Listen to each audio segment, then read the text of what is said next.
Huyu mzee mwenye alipiga askari wa GSU mshale, kuna mambo mengine inatushangaza.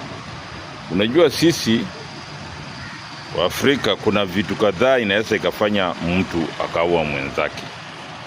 Mambo ya shamba ama mwanamke. Sasa tukiangalia kwa upande ya mwanamke, huyu mzee ni mzee. Hawezi kuwa wanang'ang'ania na huyu askari mwanamke. Tukiangalia kwa upande ya shamba pia, hawa watu hawapakani shamba. Sasa yeye kumpiga askari mshale kuua, sisi wa Kenya huwa hatuna chuki na maskari yetu. Kuna wakati tu chuki yetu inaingia.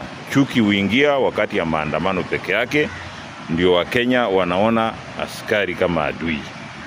Na yale ambayo huyu mzee alifanya inatakana ichunguzwe, haijulikane kabisa yeye alikuwa na kisasi gani na huyu askari mpaka akampiga askari wenyewe mshale.